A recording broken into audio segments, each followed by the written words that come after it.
burst of pure sonic energy, shaking the architect and scattering broken glass in all directions. This new power might be Merrin's one opportunity to escape.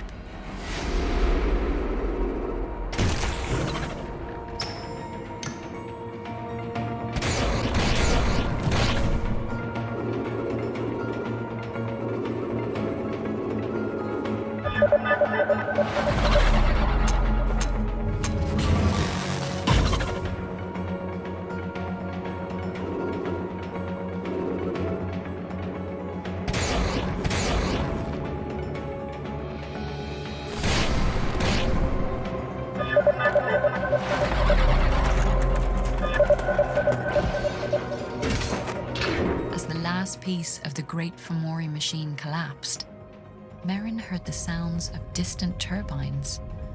The current that had pulled her in was now reversed, pushing her back out into the sea and toward her father's boat.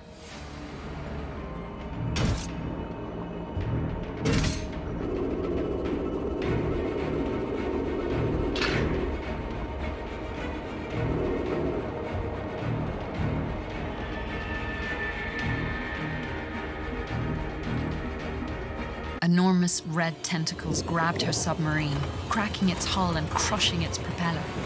The unseen beast pulled her down into the darkest depths and left her at the bottom of a deep, rocky trench. Her submarine broken, Merrin sat helplessly at the bottom of the sea. She opened her father's journal. On the last page, he had written a note to her. Her hands trembled as she read it. My dearest Merrin, I now realize I may never see you again, and I feel that I have failed you.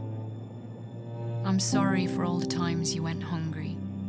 I'm sorry I could not buy you pretty dresses and paints and books of your own. I wish I could have given you a happier life.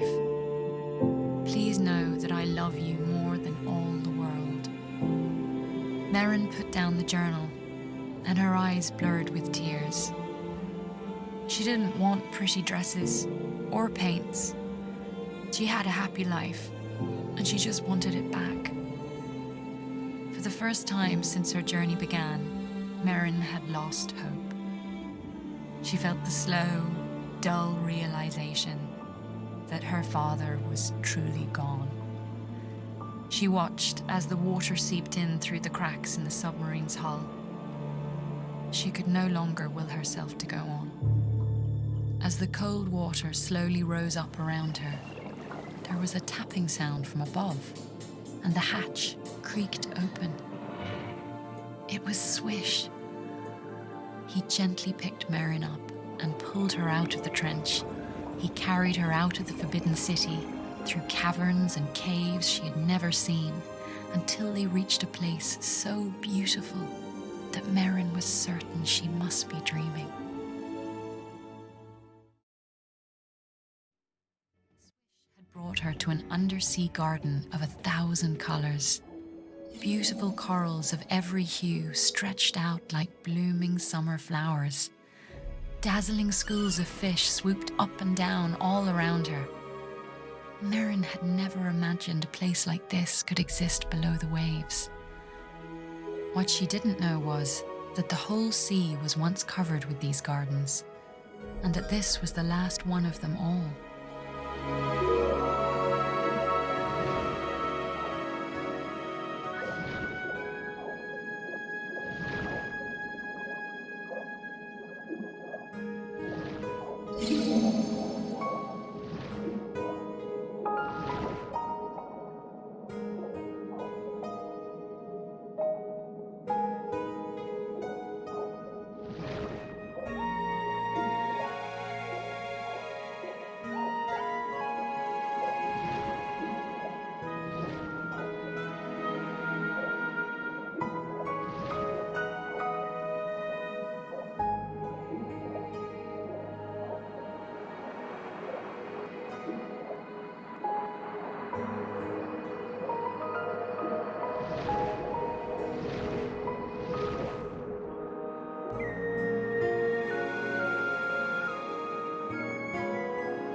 A cluster of brilliant red marrow eggs shimmered like giant rubies. If the sea garden could be saved, the marrows might still live on.